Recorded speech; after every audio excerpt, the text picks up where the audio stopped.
On the surface, international law presents itself as an impartial ethical system, a system created for the noble pursuit of justice and global order. But look closer and a very different picture emerges. A picture of brutal economic self-interest and of justified theft and violence. This is a story of fraud, of murder, of pillage and plunder. It is the story of the creation and development of international law, and it starts back in the 16th century with a philosopher called Francisco de Vitoria. Vitoria was an unlikely architect of the world order, a Catholic academic in his faculty office, but with very influential friends in high places. Vitoria spent his days off rubbing shoulders with the aristocrats and church bigwigs who were bankrolling the biggest money-making scheme ever seen, the conquest of the Americas.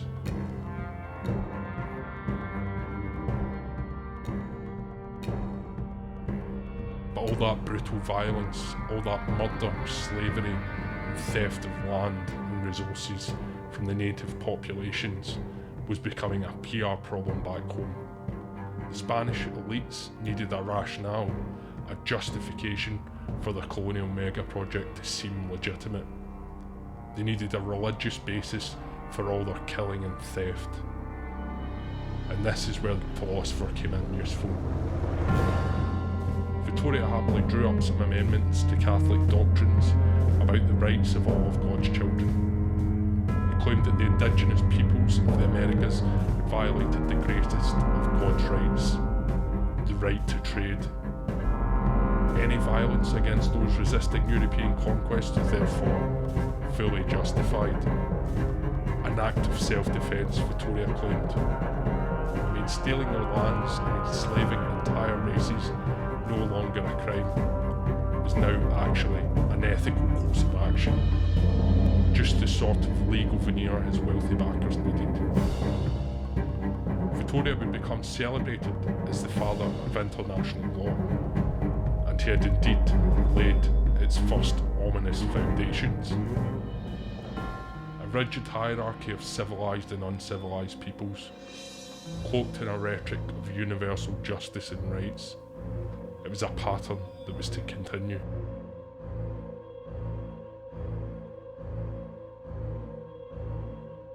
In the 1600s, other major thinkers piled in, expanding what Vitoria started into whole philosophical frameworks, allowing colonial powers free rein, like the influential Dutchman Hugo Grotius, whose famous tracts on the rights of war and just violence are still hailed as visionary works of legal philosophy. But what is it that Grotius was really arguing for?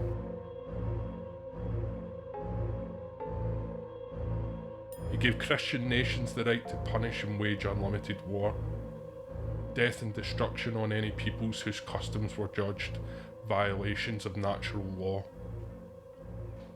Of course, the Europeans got to decide what natural law actually was, and it changed depending on the way the wind was blown.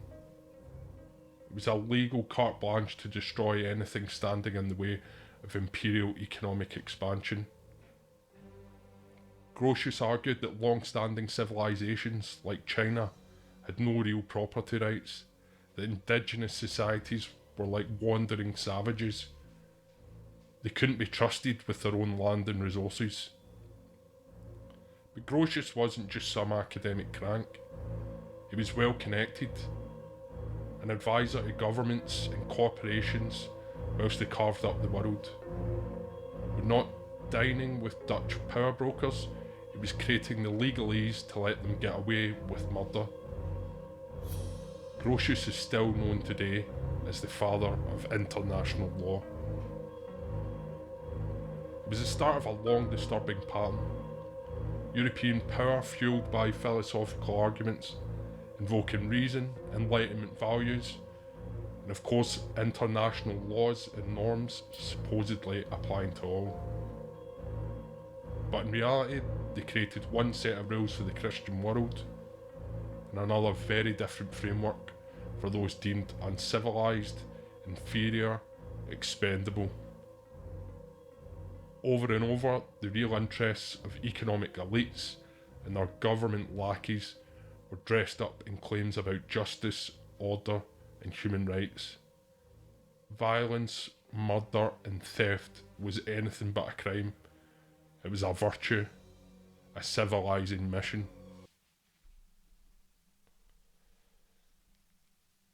As the 19th century dawned, the same disturbing patterns shaping international law carried on. New voices, new justifications, but the same cause and effect. Take the Swiss philosopher Emile de Vattel, his influential text, The Law of Nations. On the surface, it represented the leading principles for how civilized nations should conduct themselves. But look closer, and Vattel's so-called wisdom merely repackaged colonial arrogance in more modern secular terms. He dismissed the savage nomadic peoples whose very ways of life showed a disdain for European agricultural norms.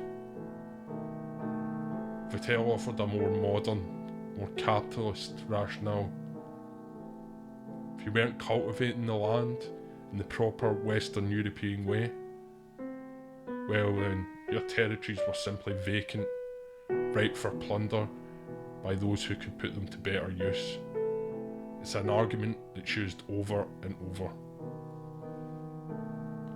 This discriminatory framework only grew more calcified after the Napoleonic Wars upended the old European order. The Congress of Vienna in 1815 enshrined the European powers like Britain, France, and Prussia in the top ranks of a new world order, giving them full legal sanctions to subjugate everyone else as they saw fit. It was the dawn of Western global supremacy, dedicated to ideas of racial hierarchy. Whole groups of people dismissed as semi-barbarous imbeciles, in the words of Professor James Lorimer, yet another celebrated writer in the world of academic law. And this wasn't just some fringe view.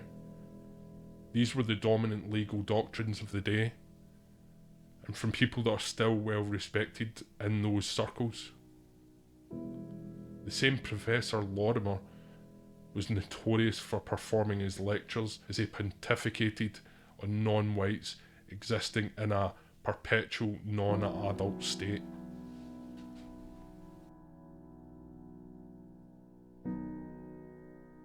All of this malignant strain of pseudo-scientific racism comprised the legal and philosophical foundations for the global order emerging at that time.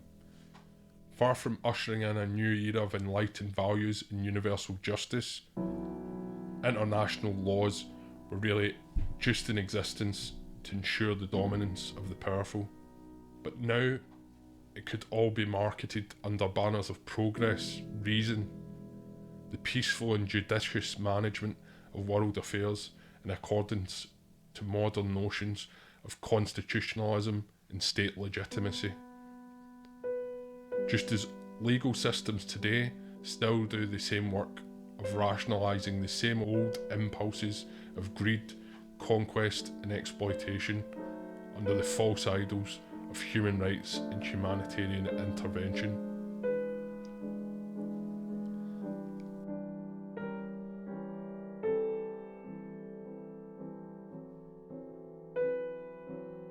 Into the 20th century, the same pattern played out. The Nuremberg trials were sold as a groundbreaking moment, channeling enlightened, universal values to bring the horrific Nazi leadership to justice. But the reality was very different. The Nuremberg standards conveniently only applied to the losers.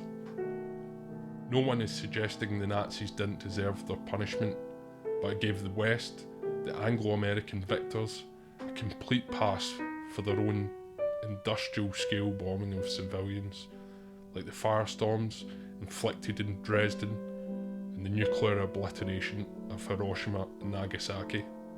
The US is still the only country to have dropped a nuclear bomb, and it did so on cities full of civilians.